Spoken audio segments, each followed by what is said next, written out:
বলিউডের প্রথম সারির অভিনেত্রীদের একজন কৃতি শ্যানন নিজের চেষ্টা ও পরিশ্রমে তৈরি করেছেন নিজের অবস্থান। শোবিজের চকচকে আলো, লাল গালিচ আর ক্যামেরার ঝলকানির পেছনে লুকিয়ে থাকে চাপা ক্ষোভ প্রকাশ করলেন অভিনেত্রী। কাজ করতে গিয়ে সর্বদা মুখে চওড়া হাসি রাখতে হয় তারকাদের, তবে আসল সত্যিটা কিন্তু একেবারেই অন্যরকম। এবার বলিউডের অন্ধকার দিক নিয়ে মুখ খুললেন অভিনেত্রী কৃতি শ্যানন। সম্প্রতি জাতিসংঘ জনসংখ্যা তহবিলের UNFPA এর ভারতের রাষ্ট্রদূত হিসেবে মনোনীত হয়েছেন কৃতি।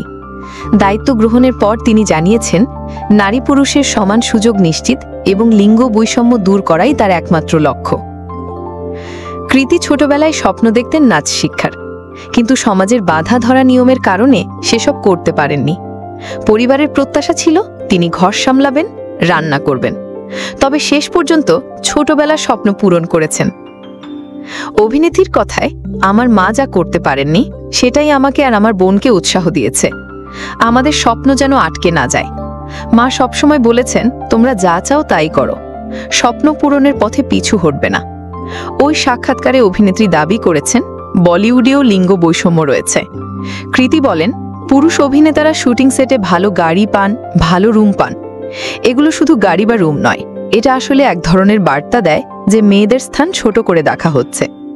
শুটিং সেটে অভিনেত্রীদের আগে ডাকা হয় যেন তারা শুটের জন্য প্রস্তুত থাকেন। অভিনেত্রী যোগ করেন, আমি নিজে গিয়েই সহকারী পরিচালকদের বলেছি এভাবে করা ঠিক নয়।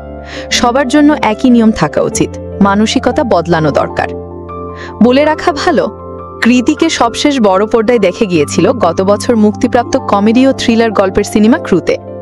বিমান সেবিকার চরিত্রে অভিনয় করেন কৃতি শ্যানন। এই ছবিতে আরও অভিনয় করেছেন করিনা কাপুর ও টাবু। ছবিটি নির্মাণ করেছেন রাজেশ কৃষ্ণন।